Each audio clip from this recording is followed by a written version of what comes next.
Temos vivido tempos desafiadores para nós, tudo parece muito novo. Todos nós estamos aí sofrendo as consequências de vivermos nesta pandemia, quer seja você um educador, um professor, quer sejam os pais dentro de casa com os filhos, você comerciante, você autoridade, qualquer função, qualquer profissão, qualquer situação passaram por mudanças rápidas, dramáticas, e nós nem conseguimos muitas vezes acompanhar o que está acontecendo nesse suposto chamado aí novo normal. Será que teremos este novo normal? Será que as coisas vão voltar ao normal? É claro que mudanças aconteceram e que são irreversíveis.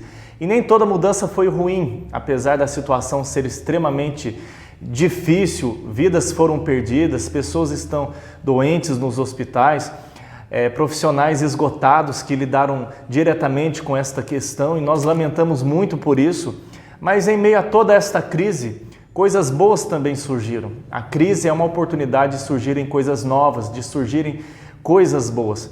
E esses desafios também vieram sobre a igreja, afinal ficamos um tempo aí impedidos de congregar pela circunstância. Algumas igrejas estão começando a retornar progressivamente com todos os cuidados e limitações, mas a igreja teve que rapidamente dar uma resposta e agir diante desse cenário de pandemia. Então a questão online aí bombou, mas a gente sabe que a igreja tem passado por uma situação extremamente delicada, embora confiemos plenamente em Jesus Cristo e no governo que Ele tem sobre a história e a igreja sobre a nossa vida, mas são tempos difíceis e são tempos de mudanças e nós precisamos buscar a sabedoria de Deus para saber como agir nessas situações. E a carta de Pedro foi escrita, dentre vários outros propósitos, com este propósito de como o povo de Deus deve enfrentar o sofrimento de maneira a glorificar o nome de Deus. Como nós, como cristãos, vamos suportar os sofrimentos, especialmente aqueles sofrimentos que advém de nós sermos cristãos, de testemunharmos o nome de Cristo no meio de uma sociedade totalmente pagã, imoral, pervertida, corrupta, entregue ao pecado, aos falsos deuses, a usos e costumes imorais. Como nós cristãos vamos viver o cristianismo? Então, Pedro nos ensina muito sobre a viver debaixo de sofrimento. Afinal, seus leitores estavam sofrendo. Esta igreja estava dispersa e também sofrendo. Pedro nos ensina como nós, olhando a glória futura e certa que já nos está revelada em Cristo Jesus, nós vamos viver o hoje e o agora na dependência da graça de Deus. Bom, e um dos grandes desafios para nós, que não vem de agora, mas de um tempo já, é o fato de as pessoas não mais se sujeitarem a uma igreja local e a um pastoreio local. Nós vamos falar então em 1 Pedro capítulo 5, de 1 a 4, sobre a importância do pastoreio, a importância de estarmos filiados a uma igreja local e estarmos debaixo de pastoreio bíblico. Sermões na internet são bons? Sem dúvida, são bons. Deus tem dado mestres à sua igreja. Há muitos assuntos bons nos quais você pode se aprofundar com grandes mestres, mas eles não conhecem a sua vida. Eles não podem te pastorear, eles não podem te exortar, saber das suas necessidades, viver a vida com você, ser um pastor de perto que vai te exortar, que vai te corrigir, que vai te conduzir pelo caminho, que vai ouvir os seus problemas, que vai te consolar, que vai te apontar o caminho certo, que vai chorar com você, rir com você, que conhece o seu dia a dia, a sua realidade. É importante estarmos debaixo de pastoreio. E um dos riscos que nós corremos na pandemia é de acharmos que isso não é importante, que apenas ouvindo pregações na internet eu posso servir a Deus e desenvolver a minha vida espiritual e viver o Evangelho de Jesus Cristo.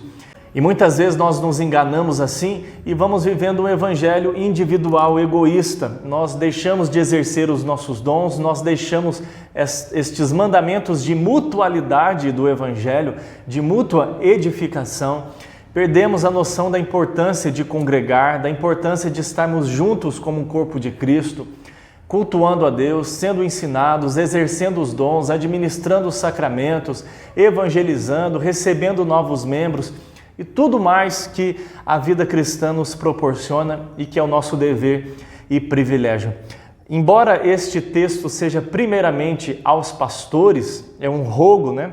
Rogo primeiramente aí aos presbíteros, embora seja uma palavra primeiramente direcionada à liderança da igreja, mas há implicações para mim e para você como membros do corpo de Cristo, como ovelhas do rebanho do Senhor. E nós vamos ver neste texto aqui, nestes 4 versículos, quem são estes pastores que Jesus, o Supremo Pastor da igreja, quem são eles, qual é a missão deles e como eles devem desenvolver esta missão, este chamado, e qual é o prêmio, qual é a recompensa que o Supremo Pastor dará àqueles que são fiéis e cumprem o seu ministério, o seu pastorado. Vamos lá, com a graça de Deus, eu vou fazer a leitura e você acompanhe. 1 Pedro, então, capítulo 5, versos de 1 a 4. Rogo, pois, aos presbíteros que há entre vós, eu, presbítero como eles, e testemunha dos sofrimentos de Cristo, e ainda coparticipante da glória que há de ser revelada, pastoreai o rebanho de Deus que há entre vós, não por constrangimento, mas espontaneamente, como Deus quer, nem por sorte da ganância, mas de boa vontade, nem como dominadores dos que vos foram confiados, antes tornando-vos modelos do rebanho. Ora, logo que o Supremo Pastor se manifestar, recebereis a imarcessível coroa da glória. Que Deus fale ao meu e ao seu coração. Primeiramente, aí, quem são esses pastores, estes líderes? Pedro diz, se dirige a eles, rogo, pois, aos presbíteros que há entre vós. Presbítero é a palavra para ancião, não no sentido necessariamente de alguém velho, mas no sentido de alguém experiente, que tem experiência com Deus. E essa experiência bíblica, essa experiência com Deus não vem necessariamente dos anos, embora alguém andando com Deus vários anos terá mais experiência com Deus. Mas a idade não é algo determinante, mas sim o temor a Deus, o conhecimento da palavra de Deus e o andar com Deus. Esta palavra anciãos ou bispos, presbíteros, traduzida aqui como presbíteros, que são os líderes, os pastores que nós encontramos no Novo Testamento, são estes líderes que Deus determinou que pastoreassem o rebanho, que fossem escolhidos. Em Timóteo você tem lá uma orientação, em Tito também, das credenciais de como estes homens devem ser, quais são as qualidades, os atributos que estes presbíteros devem ter. Rogo, pois, aos presbíteros, ou seja, aos pastores, aos líderes, presbíteros, no presbiterianismo, docentes e regentes, ou seja, o pastor, aquele que nós conhecemos como pastor da igreja, né? Que ensina, que prega, que se dedica à visitação, ao pastoreio e de maneira integral.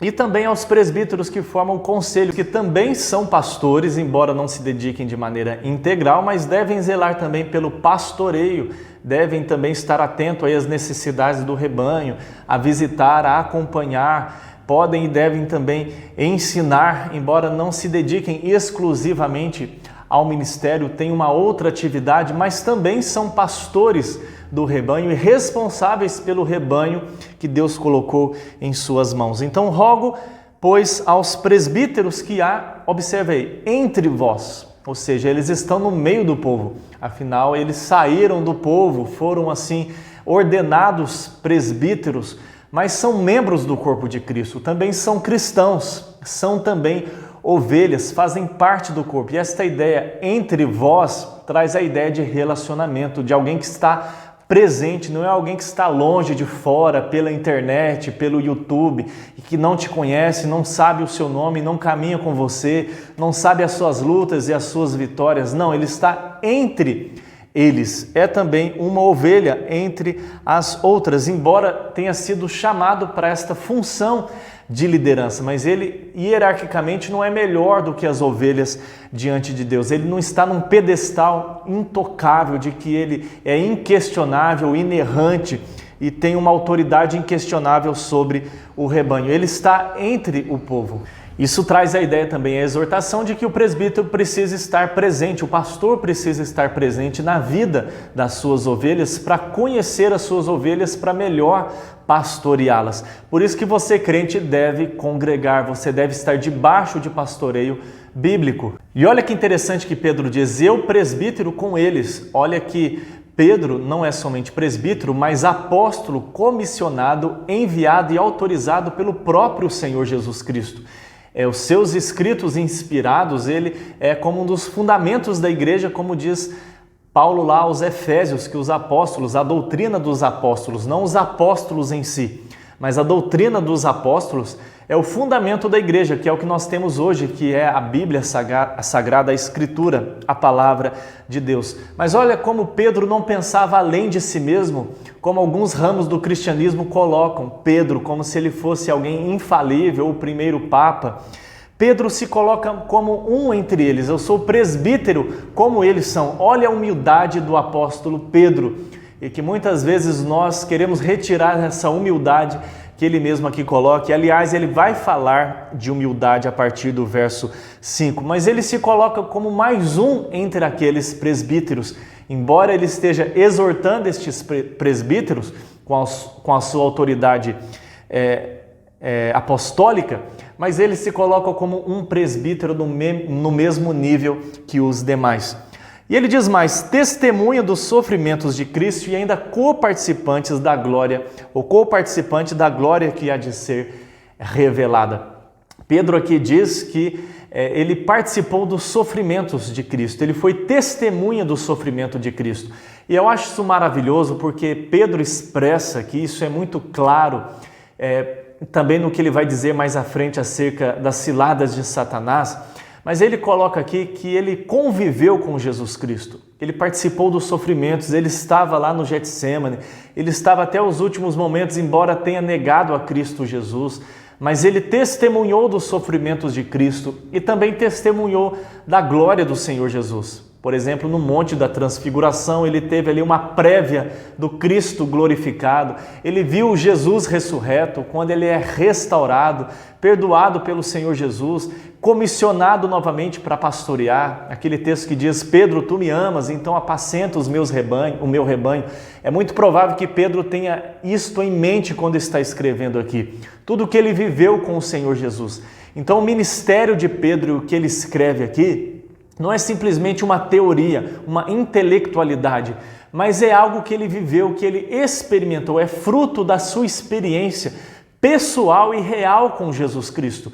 Tanto quando ele vai falar da tentação de Satanás, eu não tenho dúvidas de que Pedro tem em mente aquele episódio em que Satanás queria peneirar Pedro, mas Jesus intercedeu por ele, por isso Pedro foi salvo da cilada de Satanás. E o que isso ensina para nós, falando sobre o primeiro ponto, quem é o presbítero? Quem é o pastor? Por que nós precisamos estar debaixo de pastoreio bíblico? A gente viu aí que é alguém que tem experiência, não necessariamente de anos, mas de experiência com Deus, que tem sabedoria na palavra de Deus, esta é a ideia de ancião. É alguém que está no meio do povo, entre o povo, faz parte do rebanho e conhece o rebanho, está entre vós. É alguém que tem humildade. Pedro diz: eu presbítero como eles, ou seja, não é alguém que se enxerga acima.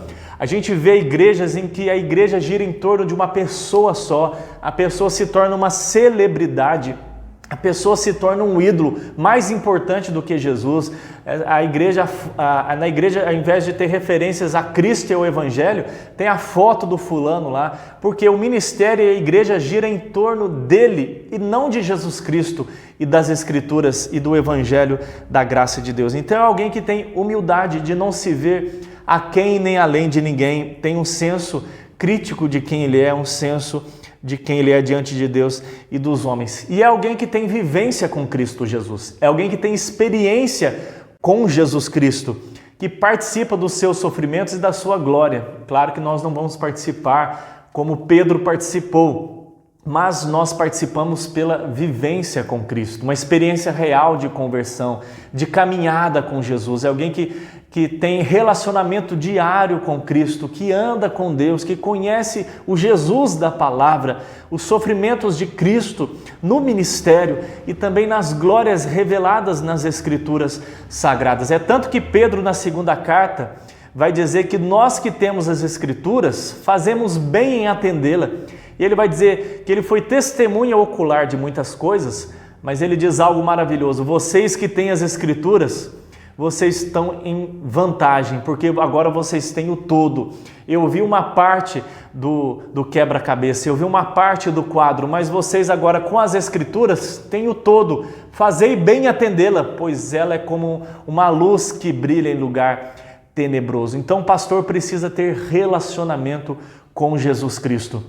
Congregue em uma igreja, é importante você congregar. Esteja debaixo de pastoreio, mas de pastoreio bíblico, em que você percebe presbíteros chamados por Deus, reconhecidos pela igreja, presbíteros que estão no meio do povo, entre o povo, caminham com o povo, presbíteros que andam em humildade, reconhecendo os seus erros, mostrando a sua humanidade, não querendo ser super crentes, super-heróis ou dominadores do rebanho, ou se sentindo melhores do que todo mundo, e principalmente pessoas que tenham experiência pessoal e real com Jesus Cristo, que se parecem com o Senhor Jesus. É de pastores assim que a igreja precisa. Que Deus tenha misericórdia de mim e de você. Quando eu estudo um texto como esse, é de corar de vergonha, é porque eu tenho que pregar primeiro para mim mesmo. Será que eu tenho sido este pastor? Será que eu tenho andado neste caminho?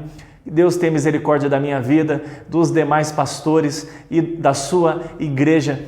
O Senhor prometeu, eu darei pastores segundo o meu coração. E Deus de fato tem dado. Tem muito picareta aí, tem muito falso mestre. Mas graças a Deus, porque há muitos pastores que andam nos passos do Senhor Jesus. Bom, mas em segundo lugar, se esses são os pastores, qual é a missão do pastor? Qual é o seu chamado principal? O texto diz: pastorear o rebanho de Deus, é pastorear. Uma das figuras mais vivas e que melhor ilustra a igreja é a ideia de rebanho, deste ajuntamento de ovelhas, porque é um dos animais que mais ilustra quem nós somos. Porque a ovelha é totalmente dependente, ela depende do pastor para ter direção, porque a ovelha é meio sonsinha, ela depende do pastor para se alimentar, para ser conduzidas às águas tranquilas, a um bom alimento. Ela depende do pastor para ser defendida dos lobos vorazes, dos perigos. Ela depende do pastor quando ela se perde e o pastor precisa buscá-la. Ela precisa estar junta, porque uma ovelha, junta com as outras, porque uma ovelha sozinha, ela fica paralisada, ela fica assombrada, o medo a paralisa e ela não consegue retornar. Por isso que ela é um animal feito para andar em bando, feito para andar em rebanho e em grupo. E aqui diz pastorear o rebanho de Deus. E ser pastor significa, ilustrando a figura de um pastor, aquele que alimenta as ovelhas, dá o alimento sólido, dá água boa, aquele que conduz as ovelhas pelo caminho, livrando as ovelhas de pegarem atalhos, de se perderem. É aquele que endireita as ovelhas, corrige as ovelhas com seu cajado, conduz as ovelhas pelo caminho certo. É aquele que separa as brigas das ovelhas para que elas não se machuquem. É aquele que espanta os lobos vorazes, livra as ovelhas de caírem dos penhascos, de caírem nos buracos. É aquele que sara as feridas das ovelhas e é aquele também que vai atrás daquela ovelha que se perdeu. E é maravilhoso porque o supremo pastor, como o próprio Pedro vai dizer adiante, é Jesus Cristo. Ele é o pastor supremo das ovelhas. Muitos crentes têm caído no engano de pensar assim, só Jesus é o pastor da igreja, então eu não preciso de pastoreio, eu não preciso congregar, eu posso ser crente sozinho na minha casa e eu não preciso de pastoreio porque só Jesus é o pastor. Jesus é o supremo pastor, ele é o pastor de fato da igreja e o rebanho é dele. Aqui Pedro está dizendo que é o rebanho de Deus, mas o próprio Senhor Jesus cuida das suas ovelhas com estes subpastores, com os pastores que ele chama e capacita. Efésios 4 diz que o Cristo exaltado, ele derramou o Espírito Santo sobre a igreja e concedeu liderança à igreja, capacitada para cuidar do seu povo. Jesus, ao comissionar, Pedro disse, pastoreai as minhas ovelhas. O Antigo Testamento já prometeu que Deus nos daria pastores segundo o seu coração. O Novo Testamento é vasto nisso, há ordens nas cartas para nós elegermos uma liderança bíblica capacitada para pastorear o povo de Deus. Então, nós precisamos ser pastoreados porque somos este rebanho de Deus. Mas Cristo é o nosso pastor, o bom pastor do Salmo 23. E é maravilhoso porque pastor de ovelhas nesta época não era uma profissão muito requisitada. Por quê? Porque o pastor, ele viajava longas distâncias, ficava com ovelhas fedorentas, enfrentava vários perigos. Por isso que Davi era um pastorzinho de ovelhas que nem foi cotado para ser rei, mas graças a Deus, porque Deus não vê a aparência, mas ele vê o coração. E é lindo que Deus, ele vem até nós e ele se identifica com esta figura de um pastor, uma figura tão desprezada, mas por amor e graça, ele é o nosso pastor. A função do pastor, então, é pastorear, é alimentar as ovelhas com boa doutrina, é espantar os lobos, as heresias, as mentiras, é corrigir as ovelhas, conduzi-las pelo caminho da verdade, é curar as suas feridas, é consolá-las quando elas estiverem tristes, é animá-las, é conduzi-las aos pastos verdejantes.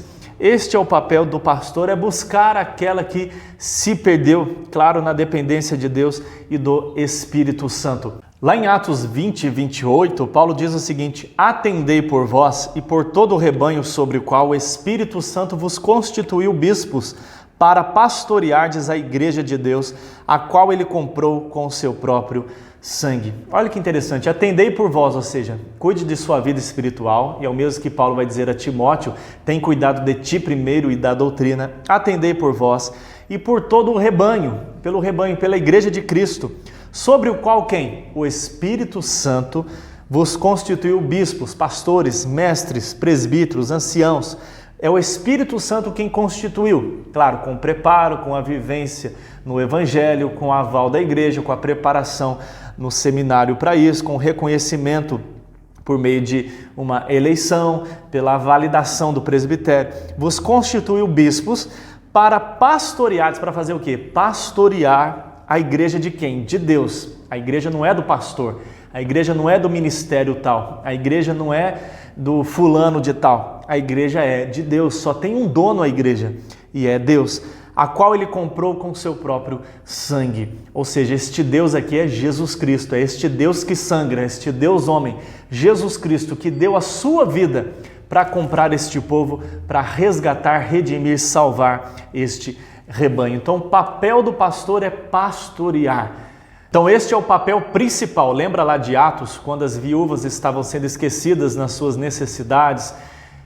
Aí elegeu-se os diáconos, porque os presbíteros disseram, a liderança, os líderes disseram, nós nos dedicaremos à palavra e à oração, ou seja, ao pastorear. O ministério da palavra é o que envolve aconselhamento, consolar, confortar, orientar, corrigir e por aí vai. E a palavra e a oração, né? A comunhão com Deus, a vida de oração por Ele e pelo rebanho. Então esse é o papel principal do pastor, não é ficar construindo igreja, embora ele possa construir, mas não é ficar fazendo marketing, não é ficar fazendo coisas espetaculares, não é fazer tudo pela igreja, não é o pastor quem vai fazer todas as atividades e a igreja somente assistir. O pastor ele vai capacitar os crentes a servir melhor, a cada um desempenhar o seu papel. Mas se é um só que faz todas as coisas, significa que o corpo está deficiente, o corpo está errado, porque só uma parte está funcionando e as outras estão neutralizadas. A função do pastor é pastorear, cuidar do rebanho, capacitar o rebanho para que os crentes exerçam as suas funções e pela mutualidade do corpo, o corpo todo seja edificado. Bom, se essa é a função do pastor, do presbítero, como ele vai fazer isso? Pedro nos diz como não fazer e como fazer. Ele diz, não por constrangimento, mas espontaneamente. Então não é por pressão, não é por constrangimento, não é porque ele não teve outra oportunidade, não é porque ele tentou de tudo, agora só sobrou o ministério, não é porque as pessoas ficam ali pressionando ele. Às vezes isso pode acontecer, né? Se a pessoa fala bem, é carismática, né? Tem presença, tem liderança, a gente já fala assim, vai dar um bom pastor, vamos colocar num seminário. Às vezes é por constrangimento. Não por constrangimento, mas espontaneamente, ou seja, deve ser algo voluntário, deve ser algo do coração, deve ser algo com sinceridade. Deus é quem deve despertar esse chamado no coração da pessoa. Não é por qualquer outro motivo que não seja algo do coração, algo voluntário, algo que seja espontâneo, porque é como Deus quer, é o que Pedro diz aí, como Deus quer. Nem também por sorte da ganância, mas de boa vontade. Também não é ver o ministério como uma fonte de lucros, como uma fonte de eu me dar bem. Eu não consegui nenhuma profissão, então eu acho que eu vou para o seminário, porque lá eu vou me formar, vou ter um emprego garantido e vou ter o meu sustento. E muitos enxergam o ministério como uma profissão, como algo técnico, em que eu preparo sermões, faço certas coisas para receber o meu dinheiro e ponto final. E quantos falsos mestres não têm enxergado o ministério como uma fonte de lucros? Têm ido ao ministério por ganância, mercadejando a fé, fazendo da fé um negócio, extorquindo as pessoas, explorando a fé das pessoas. Paulo vai dizer também, orientando Timóteo, que alguns têm o ministério como fonte de lucro, Pensam que a piedade é fonte de lucro e vão por torpe ganância, por avareza. São os Judas que tem lá, ou o Judas que tinha lá no ministério de Jesus Cristo, o tesoureiro, que estava só preocupado com os lucros, com o dinheiro, tinha uma mentalidade totalmente humana e materialista. Pedro vai dizer aqui, não por ganância, mas de boa vontade, ou seja, de coração, de corpo e alma, pelo desejo de servir a Deus e de servir ao rebanho. Se for visando o lucro, você está errado, é uma coisa vil e totalmente pecaminosa. Ele diz também, nem como dominadores dos que vos foram confiados, antes tornando-vos modelo do rebanho.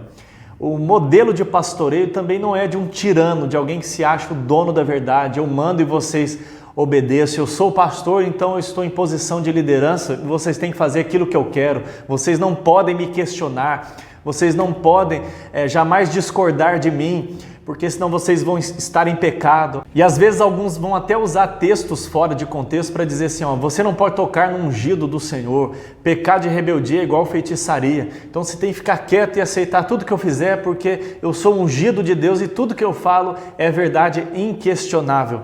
Nós precisamos ser crentes bereanos, julgar se tudo está de acordo com as Escrituras, julgar tudo segundo a reta justiça e espantar os lobos ferozes que querem se aproveitar do rebanho ou que se enxergam como quase que divindades intocáveis e inquestionáveis em nome de terem o poder nas mãos e com medo talvez de terem a sua liderança ameaçada. Não como dominadores, não como tiranos, não como ditadores, mas como exemplo. Ou seja, você deve ser um líder que ensina pelo exemplo.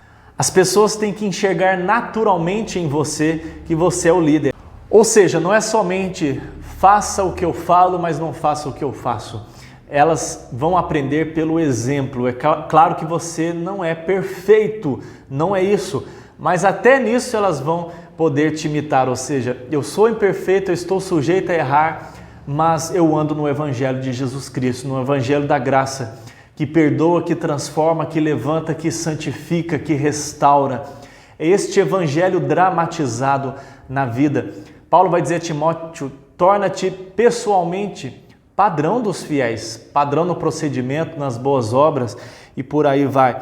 Então é pelo modelo, é pelo exemplo que nós lideramos, é transmitindo um exemplo de vida piedosa. Por isso que Paulo vai dizer, sede meus imitadores, como eu sou de Cristo Jesus. Não adianta você pregar, apontar o dedo, faça isso, faça aquilo, não faça isso, não faça aquilo outro, se a sua vida é totalmente incoerente. O que Pedro está dizendo é, primeiro viva a mensagem, primeiro viva o evangelho, que essa mensagem faça sentido na sua vida, seja aplicada na sua vida e que as pessoas vejam como o evangelho, ele é prático, ele é para ser vivido, ele transforma a vida, ele não é só uma teoria, mas ele é totalmente prático, ele diz respeito à nossa vivência como um todo. Então é uma liderança pelo exemplo e eu creio que Pedro tem isso muito vivo na sua mente, porque Jesus ele ensinou com palavra e ensinou com a vida.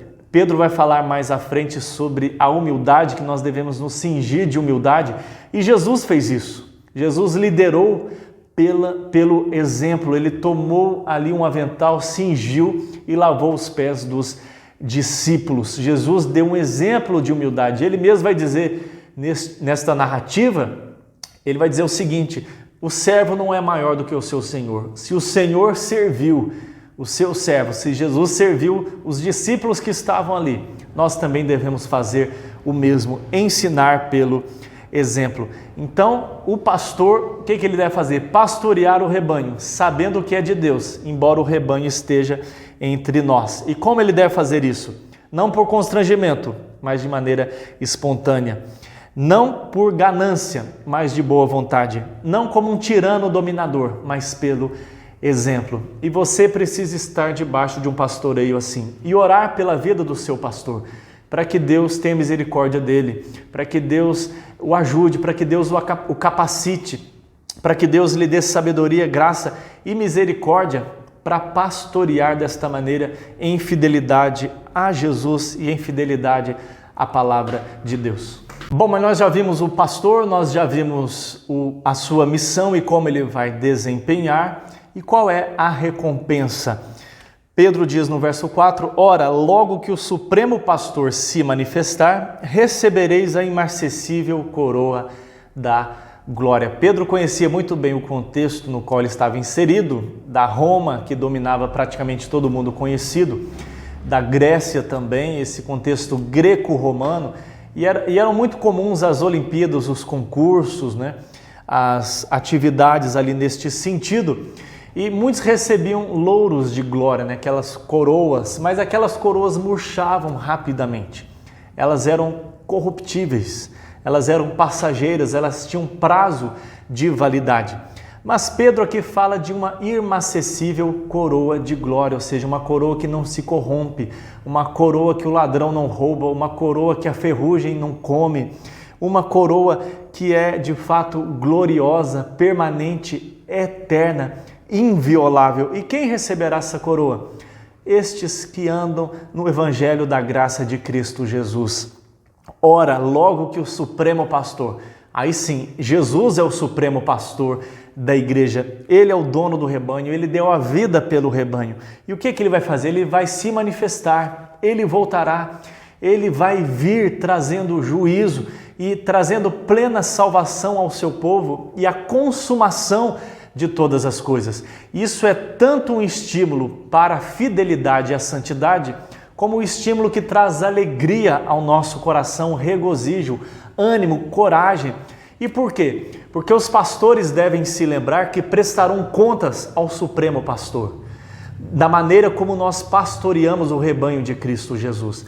E você, crente também, você também prestará contas. Afinal, você deve orar pelo seu pastor, zelar pelo seu pastor e se submeter a um pastoreio bíblico. Então não pense que você está fora aqui da aplicação disso. O Supremo Pastor virá e pedirá contas ao pastor e à sua igreja, ao seu rebanho. Ele vai se manifestar, então nós prestaremos conta. O que nós fizemos com o rebanho que Cristo confiou nas suas mãos, o rebanho pelo qual ele deu a sua vida e morreu. Um dia o Supremo Pastor voltará para receber o seu rebanho e recompensar os pastores. Ele vai se manifestar. E é um estímulo também porque ele voltará. O Supremo Pastor voltará. O pastor e bispo da nossa alma, que Pedro já disse aí no início, capítulo 2, 25, porque estáveis desgarrados como ovelhas, agora porém vos convertestes ao pastor e bispo da vossa alma. Cristo é o Supremo Pastor e bispo da nossa alma. Ele é o cabeça da igreja. A igreja não tem outro cabeça, não tem outro líder, não tem outro mediador entre Deus e os homens. Só há um que é Jesus Cristo. Ele é a suprema ponte entre Deus e os homens. Ele é o pastor máximo da igreja. Ora, logo que o Supremo Pastor se manifestar, Maranata, vem Senhor Jesus. Jesus voltará para as suas ovelhas. Recebereis a imarcessível coroa de glória. Ele é quem coroará aqueles pastores fiéis a Ele, a sua palavra e ao Evangelho, e que, com todas as suas limitações e dificuldades, buscaram pastorear o rebanho de Deus em fidelidade a Jesus Cristo. Que bênção que o Supremo Pastor voltará. Portanto, meu irmão querido, concluindo, nesses tempos de pandemia, não deixe o seu coração arrefecer, não deixe seu coração se esfriar, Não deixe seu coração ser conduzido pelas mentiras do nosso próprio coração, de Satanás e do mundo, de que igreja não é importante, de que congregar não é importante, de que sermões online substitui qualquer coisa na minha vida espiritual. Que você tenha plena consciência à luz da palavra de Deus, que o pastoreio local e presencial, ele é importante. É importante para a minha vida espiritual, é importante porque isso diz respeito à obediência a Cristo Jesus. Se você quer ser obediente a Jesus Cristo, meu irmão, então se submeta à sua palavra. E o que a sua palavra diz? Que você precisa congregar e estar debaixo de pastoreio local, porque Cristo pastoreia a sua igreja por meio da sua palavra e por meio de pastores que ele dá à igreja. Então, se você quer ser pastoreado por Jesus Cristo, ter a sua vida conduzida por Jesus e obedecer a Jesus, dê importância à sua igreja local, submeta-se ao pastoreio local. Não deixe que essa pandemia esfrie o seu coração. Sabemos do momento, mas que você esteja desejoso de voltar à casa de Deus. E volte, se há possibilidade de você voltar, volte, não deixe a comunhão esfriar, não deixe os relacionamentos esfriarem. Exerça os dons que Deus te deu. Entenda que você é parte do corpo de Cristo. O Espírito Santo te deu dons e talentos para mútua edificação. Você precisa do dom do outro e o outro precisa do seu dom para mutuamente nos edificarmos a imagem de Jesus Cristo para a glória de Deus. Procure uma igreja, se você ainda não congrega, uma igreja bíblica, uma igreja próxima das Escrituras Sagradas, em que você vê estas marcas na liderança da igreja, como nós vimos aqui, pessoas que são experientes na palavra de Deus e no caminhar com Deus, pessoas que estão no meio do povo, vivendo o dia a dia com o povo, pessoas humildes, pessoas que têm experiência real e pessoal com Jesus Cristo, líderes que pastoreiam o rebanho como verdadeiros pastores, estão juntos com as ovelhas, estão entre eles, que pastoreiam não por constrangimento, mas de maneira espontânea segundo a vontade de Deus, não por ganância, mas de boa vontade, não como tiranos dominadores, mas como modelo, aguardando a volta de Cristo. Ore pelos pastores da sua igreja, ore pelos nossos seminários, pelos pastores que estão se preparando, ore porque temos vivido tempos difíceis, nós temos visto aí a queda de muitos irmãos em Cristo, a queda de muitos líderes. Há no meio evangélico aí pessoas que nunca conheceram o Senhor Jesus. Há estes extremos aí de pessoas que dizem representar o Evangelho a Cristo, mas que não tem nada a ver com o que a gente está falando aqui, só envergonham o Evangelho. Mas qualquer um de nós, a começar de mim, estamos sujeitos a cair. Ore pela sua liderança, ore pelos seus pastores, ame os pastores da sua igreja, até aquele dia em que Jesus Cristo voltará, o supremo pastor da nossa alma, em glória. Graças a Deus porque há uma glória futura, o que enche o nosso coração hoje aqui de temor, de responsabilidade, mas também de alegria, de esperança, de exultação. Que Deus te abençoe, um grande abraço.